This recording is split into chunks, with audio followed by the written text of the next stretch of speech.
السلام علیکم ورحمۃ اللہ وبرکاتہ۔ اشہد ان لا الہ الا اللہ وحدہ لا شریک لہ واشہد ان محمدا عبدہ ورسولہ۔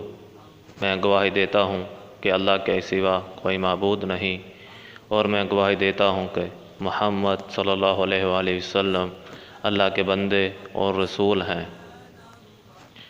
میں آپ کو دعوت قرآن کے تیسرے مرحلے میں خوش آمدید کہتا ہوں، اور آج کا ہمارا عنوان ہے دین اسلام میں اللہ اور اس کے محبوب سیدنا محمد رسول اللہ صلی اللہ علیہ وسلم کے علاوہ کوئی ذات مطلقاً حجت اور دلیل نہیں۔ قرآن مجید ہمیں اللہ تعالیٰ کی اطاعت اور نبی کریم صلی اللہ علیہ وسلم کی اطاعت کا حکم دیتا ہے، اور قرآن ہمیں ہمارے حاکم کی اطاعت کا بھی حکم دیتا ہے۔ لیکن حاکم کی اطاعت اللہ کے احکامات کے اندر اندر ہی کی جائے گی۔ اگر ہمارا حاکم ہمیں اللہ کے احکام کے خلاف کچھ کرنے کا حکم دیتا ہے تو اس کا یہ حکم ماننا ہم پہ فرض نہیں ہے، ہم اس سے اختلاف کر سکتے ہیں۔ انہی چیزوں کو قرآن میں پڑھنے کے لیے ہم سورہ النساء کی آیت نمبر 59 کا مطالعہ کریں گے۔ بسم اللہ الرحمن الرحیم۔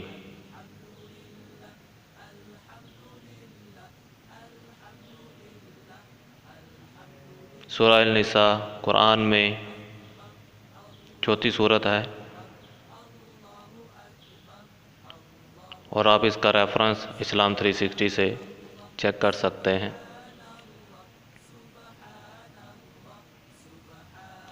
ٹرانسلیشن جو آپ پڑھنا چاہیں۔ بسم اللہ الرحمن الرحیم۔ اے ایمان والو، فرما برداری کرو اللہ تعالیٰ کی، اور فرما برداری کرو رسول صلی اللہ علیہ وآلہ وسلم کی، اور تم میں سے اختیار والوں کی۔ پھر اگر کسی چیز میں اختلاف کرو تو اسے لوٹاؤ اللہ تعالیٰ کی طرف اور رسول صلی اللہ علیہ وآلہ وسلم کی طرف، اگر تمہیں اللہ تعالیٰ پر اور قیامت کے دن پر ایمان ہے۔ یہ بہت بہتر ہے اور با اعتبار انجام کے بہت اچھا ہے۔ جیسا کہ ان آیات میں ہم نے پڑھا کہ ہمیں اللہ تعالیٰ کی اطاعت و فرما برداری اور ہمارے پیارے نبی محمد صلی اللہ علیہ وآلہ وسلم کی اطاعت کرنی لازم ہے، اور جن لوگوں کو اختیار دیا گیا ہے ان کی بات بھی مانی جائے گی۔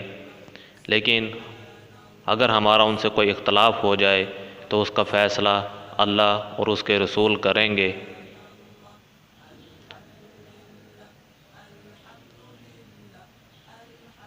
اس کا مطلب ہے کہ ہم آج کے دور میں ان باتوں کا فیصلہ اللہ تعالیٰ کی کتاب قرآن اور نبی کریم صلی اللہ علیہ وسلم کے مبارک ارشادات احادیث کی روشنی میں کریں گے۔ جب نبی کریم صلی اللہ علیہ وسلم ہم میں موجود تھے تو ہم اپنے ہر اختلاف اور ہر مشکل کا حل کے لیے ان کے پاس جاتے تھے، اور اللہ اپنی وحی نازل فرماتا تھا اور اس کا حل بتا دیا جاتا تھا۔ لیکن آج کے دور میں ہمارے پاس قرآن اور صحیح حدیث موجود ہے۔ قرآن جو کہ اللہ کا کلام ہے، اور حدیث جو اللہ تعالیٰ کے کلام کی وضاحت کرتی ہے۔ قرآن ہماری نصاب کی کتاب ہے جس میں ہمیں احکامات دیے جاتے ہیں، اور حدیث ہماری اسی نصاب کی کتاب کی ایک ریفرنس کتاب ہے، جس میں ہمیں اللہ تعالیٰ کی ان احکامات کو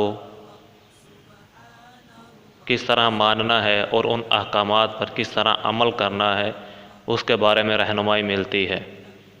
مثال کے طور پر قرآن میں ہمیں اللہ تعالیٰ کی طرف سے حکم دیا جاتا ہے کہ ہم نماز پڑھیں، لیکن کس طرح سے پڑھیں؟ تو اس کے لیے ہمیں احادیث کی بک، احادیث کی کتابوں کا سہارا لینا ہوتا ہے۔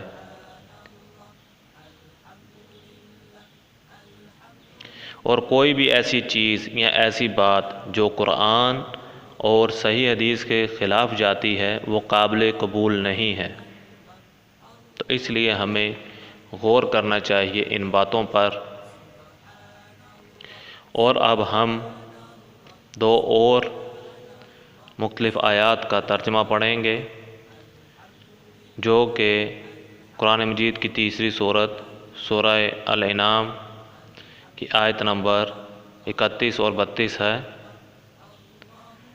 بسم اللہ الرحمن الرحیم۔ ہم ان کا ترجمہ پڑھیں گے۔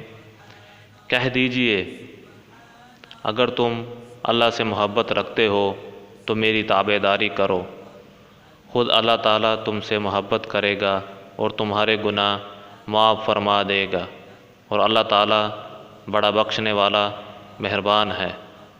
اسی طرح ہم اس کے آگے والی آیت بھی پڑھیں گے۔ کہہ دیجئے کہ اللہ اور رسول کی اطاعت کرو، اگر یہ منہ پھیر لیں تو بے شک اللہ تعالیٰ کافروں سے محبت نہیں کرتا۔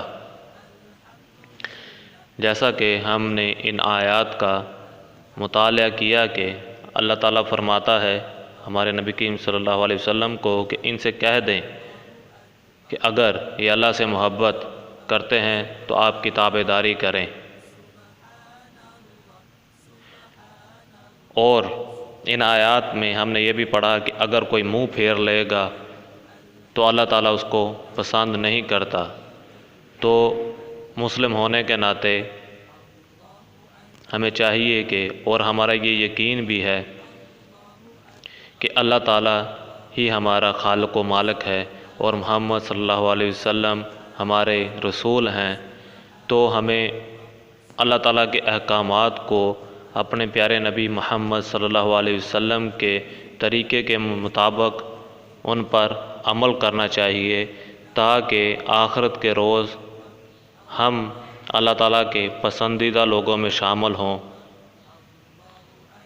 تو ہمیں چاہیے کہ ہم نماز ادا کریں جس طرح ہمارے نبی کریم صلی اللہ علیہ وسلم نے نماز پڑھی، ہم روزے رکھیں جس طرح سے ہمارے پیارے نبی نے روزے رکھے، ہم بات کریں اس طرح سے جس طرح ہمارے پیارے نبی محمد مصطفیٰ صلی اللہ علیہ وسلم نے بات کی، اچھے انداز سے، نرم لہجے میں۔